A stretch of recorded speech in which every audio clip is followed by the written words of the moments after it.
Every video starts with a smile. You gotta smile to keep from crying. So I got cut off again. I really apologize. Bear with me on this technology and data storage and space and all this crap.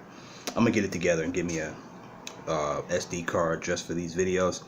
So I left off talking about MVPs. Basically, I just said, that my three favorite characters in the movie was Thor, Doctor Strange, and Scarlet Witch. I was just talking about how, Stark, he don't even really be, he is who he is. I love Tony Stark, but, he's long kind of fallen with other people surpassing him in my view, because, he's always going to be dope, but it's just like, I just like newness, I guess. I like to see new people shine, and I think just for me, there's other characters who shine and resonate with me more than he does, but he'll always be a guy you love, you know what I mean?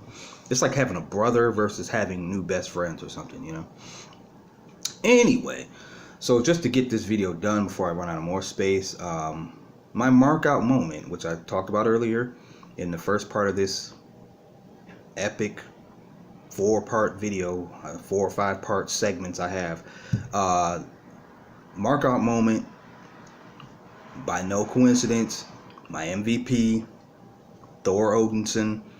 The scene, man. Well, actually, let me start by saying the first one that I thought was mark out. I thought, man, I got pumped. Was, that scene when Proxima Midnight, I believe that's the female, throws that spear. You saw that in trailers, previews, whatever, commercial spot, TV spots. And, Cap catches that sucker, comes out of the darkness. First of all, when they set that up was dope. You see the train flying, she kind of sees it first, like, is there a man standing over there? Then Wanda turns around and looks, and she's like, well, who is that? The train passing, the dude's just standing there. It was like Batman-esque, you know what I'm saying? I love it. So Cap is badass. And then when he steps out the shadows after he catches that sucker, woo! I remember the first, opening weekend, first time seeing it, I was like, man, get him, Cap. I said it like out loud, like a freaking kid. And but again, he was kind of underwhelming once that happened. Like, he kind of, because then Falcon flies in and kicks her. Going back to that scene again, like, they captured like some horror movie elements. Like when the dude stabs Vision at first, that was like a jump scare, like out of a horror movie. So again, they were doing stuff in this movie that was just, to me, it's like unprecedented. Not unprecedented in a superhero movie. In a way it was. It's unprecedented in the fact that they combined all this into one movie where you had a horror element, jump scares, then you had your romance, you had your action, you had your heartfelt drama, family drama. It was, man, the movie is just a movie you gotta watch over and over and over again, for real, for years to come. And that's why it's already close to $2 billion probably in less than a month. Anyway, yeah, so then Falcon and Black Widow come in, and I love Black Widow. Again, she's like a character. I just love her. So I could really talk about her every movie, but I'm not really going to talk too much about her, because again, they put her in a little comfortable little space without making her a main focus, and it probably will get more on her in the next Avengers movie. Same with Cap. It's just he was even less, less prominent or less noticeable than even Black Widow was. Again, maybe it's the woman movement trying to push the women. I don't know. I don't care. I don't have a problem with it. So I embrace it, actually. Give me badass women. I don't care. Shoot. Wonder Woman, Jessica Jones. I love these people. Anyway, so Misty Knight, Gamora. Well, she's dead. Spoiler. And who's the other one? Dang. Oh, Okoye. Yeah, love them. Anyway, so, and Valkyrie. Yeah, that's a whole other story. We could talk about Valkyrie. Where the heck is she? Anyway, I'm not going to talk about that, though. That was the mark out moment. I'm thinking that came, relatively early in the movie. I'm like, yeah. The funny thing about the Hulk is I didn't get to mark out, because that crap actually caught me by surprise. And that's another one of them scenes, I think, like, I don't know if they didn't shoot it right or whatever. Even seeing it a couple more times, knowing that it's coming definitely doesn't even help, now that I know. But that should have been a scene that really jumped out. Even seeing it in the theater on opening weekend, that Sunday, people didn't start cheering or react at all. because when Loki's just like, now the scene is dope, the concept is dope. I think the execution fell a little short when he's just like, first of all, I'm not our Asgardian. Second, we have a Hulk. I mean, great freaking line. I mean, he stole Tony Stark's line. That is so genius because Tony Stark said that to him. Now he's talking about somebody else. We have a Hulk. Hulk busts out, knocks Thanos over. That should have been a mark out moment for me. It should have been a mark out moment for everybody. Like, people reacted to other characters' first appearance on screen. So something in the way they shot that, it was not done as well as it could have been, because I think it just took people by surprise and happened too fast. Because you couldn't even see what was really happening until you saw Hulk. Maybe they did that on purpose. Till he busted out with his growl. And you're like, oh, shoot, that's the Hulk. Okay. I don't know. He shouldn't have came out so quickly from him saying we have a Hulk. And again, that's that thing when it seemed like they rushed some lines and rushed some sequences. Maybe, trying to cram everything into 2 hours, 26 minutes. Like, maybe they were editing this, minute, what's the word? Microscopically, to make sure this movie fit into a time frame that there was just milliseconds of frame that had to be taken out or something. I don't know. But that wasn't a mark out moment for me. And then since I missed it the very first time, it didn't really hit it. Again, seeing it again and again, it's not going to ever really become a mark out moment. That's kind of crazy. Because again, that's Hulk's one time doing anything. Now, once they start fighting, now that I've seen it a few times, they fight, I can rewind that again and again. And I love the fight. I love what Thanos did to him. Popped him in his throat. He was MMA and that dude kneed him in the freaking face. Crap was dope, man. Thanos was off the hook. I didn't even get to the villain. I'm probably not going to have enough time. Anyway. But the real mark out moment is when Thor, Rocket, and Groot. Oh, man. You literally chills went down my spine when they hit that music. It may sound crazy to people. It's like almost a religious experience, and I'm not trying to be blasphemous or add anything, but humanly, we have these moments within life on Earth. It's not reserved for spirituality, because we're spiritual beings. This is where the real soul of a nerd comes into play, because I will tie in all this stuff. But anyway, we're spiritual beings, so our spirits are affected by stuff that ain't always spiritual, because again, in essence, everything is of spiritual nature to an extent. But man, every time I see this movie, that crap gets me in the feels, in the spine, in the loins, in the butterflies. Whew, man, that scene is dope. And again, it's just like why they reserve that for Thor, like their choice to do that for him. Hey, I ain't mad at it. He's already been my MVP, so they just gave me another reason to make him an MVP. Moment is just epic. Like one of the best moments in superhero movies ever, in the MCU or any franchise.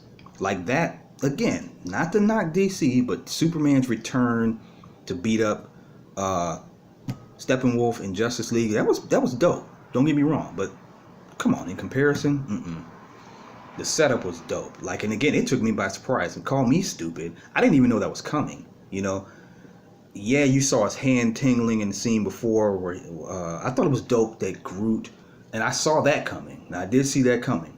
When he was trying to find the handle, I was like, Groot's about to use he's going to have his moment, because he didn't do much in the movie. I was like, he's going to use his arm to make a wooden handle and chop his own arm off. And he did that. And I thought that was dope. But even then, you're figuring, okay, Thor's got his hammer. But, I didn't know, who knew how they were going to then use it to bring him back into the battle. That was crazy. Even when the beam, I didn't know, I'm not even putting together that was the Bifrost, because they made a line in there that this Stormbreaker could even possibly, have the power to summon the Bifrost. Again, nerd stuff, or movie nerd if you just pay attention to dialogue. Now, I saw that, I didn't see that the first time, I didn't notice that the first time, but upon subsequent viewings, yes, I picked that up, and that's what that was. It can actually summon the Bifrost. This dude's now able to travel the Bifrost with his own weapon. Comes in, even again, I didn't know what that was until it's cleared and he's standing there. And so that's how you can get a mark out moment. I didn't know that was going to be him. And I'm just like, are you kidding me? In the badass stance with the metal back on his arm. He's got Rocket on his shoulder and Groot standing next to him, man. And then that music hits, the Avengers theme. I want to go turn it on right now. Oh my gosh. And then he start throwing that sucker around and just knocking fools out. It's just like, damn, this dude is badass. I mean, it just shows like these dudes are all human. Everybody else is down there trying their best. He comes in like, come on, let me get some of this. And then he hit Chris Hemsworth again, delivery of lines, performance, body language, demeanor. When he said, "Bring me Thanos," I mean, oh man, you're actually like, this dude is about to destroy Thanos. You believe it, in my opinion. So, again, and then he had his moment, throwing that sucker and hit him in the chest. But yeah, that was a mark out moment. And again, it was designed to be that way. As I've said in other videos, every superhero movie should usually create some scene, or, you know, of several, but there's usually going to be one benchmark, you know, monumental scene that's supposed to do that. When you can nail that sucker, you win. You winning, man. What can you say? I mean, that probably brought out more chills than a scene in an Avengers movie since the first one, when they had the scene with the 6 of them with, you know, rounding out the circle, or when Hulk first, "I'm always angry," and changes on the dot. Now that was similar, because I did not see that coming. I'm like, what the heck did he just do? He just turned instantly. And yeah, that was actually, I almost crapped my pants watching that. The way that CGI of him turning, that's still, it's hard to even top that. That's still up there in those types of scenes. Probably still is actually more so than this. I used to rewind that in slow motion, like, constantly. But this is up there with it. So he's that's my mark out moment. I got 2 of them in that movie, basically. I really don't have too many other ones. So let's talk about the villain. First of all, villains, I'm going to try to say briefly, because I would love to go into more depth. I may even do another video, just so I can just get super nerdish. It may be a 2-3 hour video. The Black Order is what they're called. Those characters were dope. Let me just start by saying the villains, Thanos and his Black Order, basically recreated the feel, to me, of like Star Wars, Darth Vader, Stormtroopers, the Empire. And I'm 42. You know, and it was said in previous interviews and things I read online, these guys wanted Thanos to become a Vader type villain. They succeeded exceedingly. They succeeded, you know, far above and beyond, you know. They nailed it. Let's just put it like that. They did what they want. They accomplished it.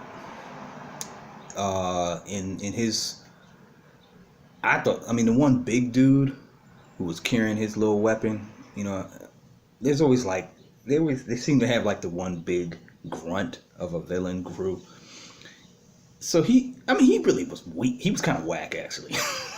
He was big, but I mean, what did he do? I mean, he wanted to step into the fight with Thanos and Hulk, and Ebony Maw told him, you know, hold on, you don't even need to let him do his thing.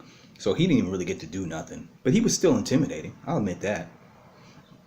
But the rest of them, like Ebony Maw, first of all, man, I'm kind of mad he died. Like, this dude was dope. The guy who was doing his voice was dope. His look was dope. The role he was playing, like kind of the guy in charge of those, you know, and he had his abilities and powers, which were dope. The ability to just throw metal. He was like, I mean, he was dope. I loved him. I liked Proxima Midnight, who I believe was the female. She was dope. I liked her look. First of all, yeah, let me just say, the look of all of them was dope. I'm trying to think who the other guy was. Like, what the heck was his name? I'm trying to picture him now, because I'm picturing the big dude. I'm picturing Ebony Maw. I'm picturing Proxima Midnight. Something Obsidian, I guess, was the other guy. I'm trying to think, what did he even look like? Because he was the one that broke into the lab. And, you know, the one that Vision ends up stabbing. Well, he's the one that stabbed Vision the first time. And then I believe, yeah, he gets stabbed by Black Widow. So, you know, he wasn't supposed to be all that, apparently. He was kind of more, I guess he's just more of a battle warrior. He's not the most strategic or intelligent, because he didn't get a lot of lines the way that Proxima and Ebony Maw did. So basically the Black Order was dope, because just everybody can't be the same type character, so they were different, and I loved it. And Thanos, Let's talk about him. Again, to me, I'm going to say this right now. Best superhero movie villain ever. He topped Heath Ledger's Joker. Heath Ledger's Joker. And I know there's debates on that. I've seen him on Facebook, YouTube, and I'm not trying to be prisoner of the moment, but he's better. And I'll talk more about that. Maybe I'll make a Thanos video. But he's the best. And definitely the best MCU villain. I mean, easily. You still got Loki, Killmonger, Vulture. Those are all good. That's pretty much the only ones I really would put up there. Oh, Ultron. I liked Ultron. I don't care what nobody says. But he's below those guys. But, they went from Killmonger, who might have been the best at that point. I mean, I still would say Loki was better than Killmonger, actually. But it was those two. Now, Thanos leapfrogged both of them. I mean, he lived up to the hype. He lived up to building up since the end of the post-credit scenes in the first Avengers movie. He lived up to it by far. Dude was complex. He was intimidating, ominous. Again, talking about the actor. I mean, his CGI was, oh my gosh, the CGI was dope. I mean, there were certain scenes where, throughout a use of a character, there's probably better looks than others. But and again, I'm going to just have to do a Thanos video. There are scenes where his face looks so real, and you see so much like actual emotion and character in this dude's face and body language. Incredible. What's my man's name? Josh Brolin. Killed it. Voice. And again, to talk about pre and post seeing the movie, when they first had the previews, trailers, I remember thinking his voice, and I remember thinking, come on now, y'all saw, you said y'all wanted him to be like Vader-esque. You almost have to have some kind of signature voice if you're going to do that, because you had James Earl Jones. And I mean, you figure they hired Josh Brolin because he already has somewhat of an intimidating, gravelly, voice that has a lot of depth and character and nuances to it. And it wasn't coming across in those trailers, but I wasn't worried. Just like I wasn't worried about, he looked pink in certain, trailers and previews and pictures. And the CGI was you weren't really sure what you were looking at first. I wasn't worried about it because by the time it came to that movie, I didn't have any worries, and they reinforced or validated, my lack of concern over those things. Dude's voice was sick. Sick. The more I watch it, the way this man was talking was sick. Like, I'm going to have to make a Thanos video. So I'm going to get over this. Loved him. I just said he was also, quite possibly my favorite character in the movie. Can't wait to see him in Avengers 4. Best villain in a superhero movie of all time, like I said. To even compare to like modern superheroes, I mean, you had Magneto from the first X-Men series, who was dope. Magneto from, with Michael Fassbender's portrayal, dope. Again, Ian McKellen's, dope. I liked Zod. There's been a lot of villains I've liked, but trust me, this dude is better than all of them, including Heath Ledger's Joker. Not that he was even really the benchmark. I mean, he was always dope, but it's, heck, I like Bane. I mean, there's always been people who I felt were up there with him. He may have been slightly above him, but I'm saying Thanos, yeah, he's the best. Like, he intimidated me.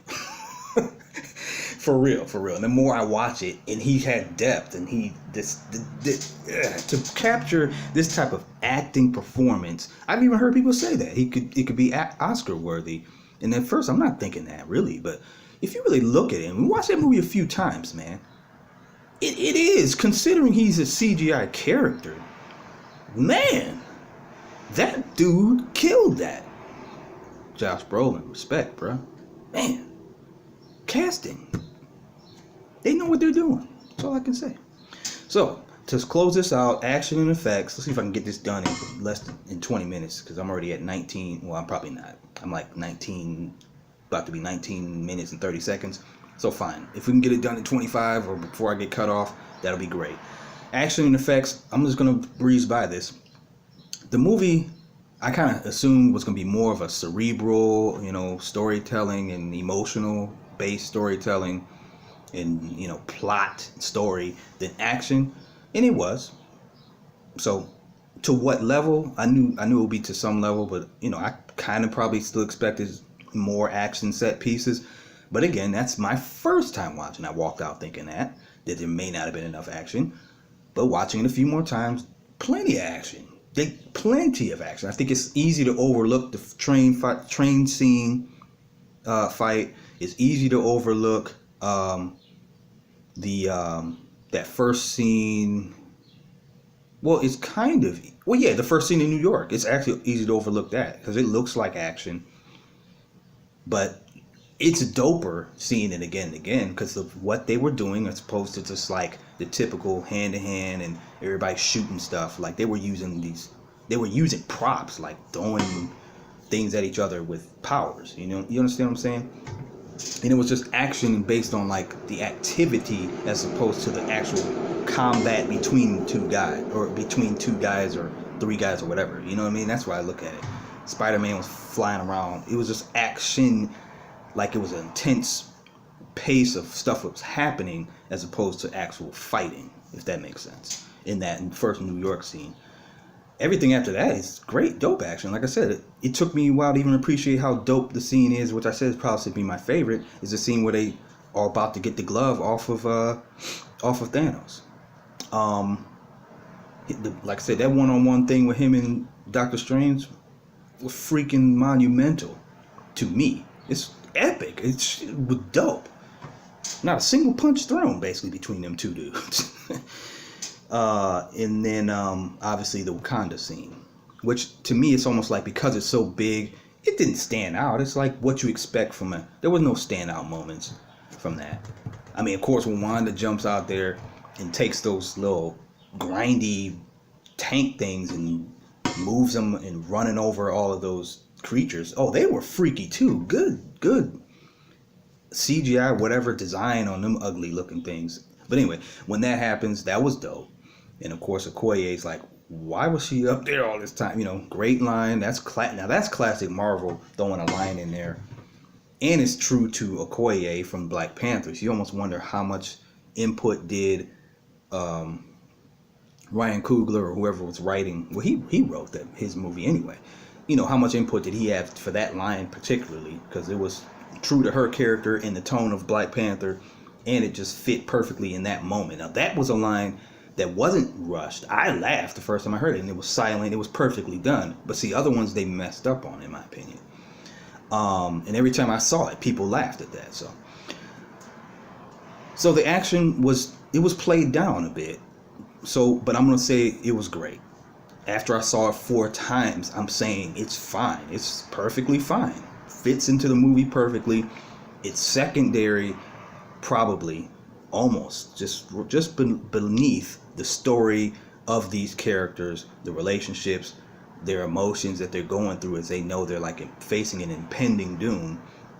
And then of course, because all the stuff Thanos is doing, see, a lot of stuff Thanos is doing is not action oriented because it's like giving him a character arc or a storyline. But that's the choice they made. Again, it's brilliant. It may not be what you thought you wanted going into an Avengers movie. And I've heard some people, my older brother said some people he knows at the gym and at work, whatever, said the movie's disappointing. Man, please. There's nothing I could possibly say about that. Maybe they're not true MCU fans or whatever. People who will be disappointed in this movie are people who didn't understand what it was supposed to be in the first place. That's all. You're walking in with an expectation that you shouldn't have had, in my opinion. Now, let's jump off of action. Effects. Again, design and CGI on everybody. It was dope. I mean, maybe I need to see it again and be more critical, so I'm not just like kissing Marvel's ass. But I loved it. Again, in comparison, when I think back looking at Justice League or looking at even Age of Ultron, Batman versus Superman, with characters like Doomsday and stuff, it's like it's crushing that stuff. They spent a lot of money though, so it should. So all I can say is I love the effects. I got nothing really bad to say about them. Maybe I'll have a chance to say more when I think about it and do the video with my daughter, because I'm sure I could find something that I didn't like, but I'm trying to get done with this video. So to close it off, my rank of this movie, I'm giving it a 10. Now here's what happened. I started out 8.5. That was my initial thought, but I said it could be better, so I knew I needed to see it again. Second time I watched it, to be honest, I only bumped it up to an 8.75. Because I still kind of felt some of the same things, but I had a little bit more appreciation. Third time I'm watching it, and again, the third time I watched it, I tried to erase my expectations. It's like I've seen it twice. Watch this movie a third time and just watch what they're doing and try to follow what they chose to do. When I did that, all of a sudden I'm like, man, okay, they're actually trying to do stuff that I didn't necessarily know they would do. And then I had to remind myself, we didn't know what this movie was supposed to be. We shouldn't have had really all these expectations that you had to have them beholden to, because what do we know? Like, why would you behold them to something that they didn't tell you? They didn't promise you anything. You had your own expectations. You can't really judge movies like that. I didn't even judge Justice League or Batman vs. Superman like that. Now, Batman vs. Superman, yeah, I kind of did, and that's why I really easily felt disappointed by that one. Justice League, yeah, I didn't have expectations, and they were low, really, because I was so down on their whole cinematic universe at that point, just because of Suicide Squad. And even though I loved Wonder Woman, it still wasn't like this movie that just made me feel like they got it together. And everything that was happening with the DC, like them canceling release dates, they were going through so much drama. And if you were following news about the movie, there was no reason to be excited about it, and it just did not live up to expectations. I mean, it just didn't. It was okay. So anyway, point is, this movie, and even when you don't really have expectations and you still fall below it, it's like, yikes, because then you are watching what they tried to do, and it just fell flat in a lot of ways. Whereas this movie, I can sit here and say, watching it from the perspective, looking at what they're giving you, it all of a sudden it raised up from a 8.75 to like an easy 9, which you may say that's only a half a point from the first time you saw it. That's pretty significant though, because it was like steady rising. Then, well, you say, well, how did it go from a 9 to a 10? Fourth time I watched it, and this was in a theater where it was literally like not too many people in there at all. So now I'm looking at it, just taking everything in again. You know, it's almost like, I can't say it's like watching the first time, but I'm taking everything in. The cinematic experience, the way it looks on a big screen, the coloring, I mean, the lighting, the story, the pace of it moving through. Because you know what it is, by this time you know everything that's going to happen. So now you're just watching it again for things what you still might have missed, and trying to reinforce the things you already know are happening. How well did they really do it? That's when I really hit the point with Wanda and Vision, realizing that their storyline was dope. And I'll be honest, like the Gamora and Thanos thing, like, you know, first time he kills her, you know, unfortunately I had heard a spoiler of that, but I didn't know whether to take it seriously. But unfortunately, because that seed was in my head, the scene didn't have as much impact as it should have in the first time watching it. But man, the fourth time, yeah. Watching Thanos, like his face, and he shed a tear, in the dramatic of her trying to bang his arm, like, are you kidding me? You about to kill me? Dope scene. So stuff like that, those two scenes alone.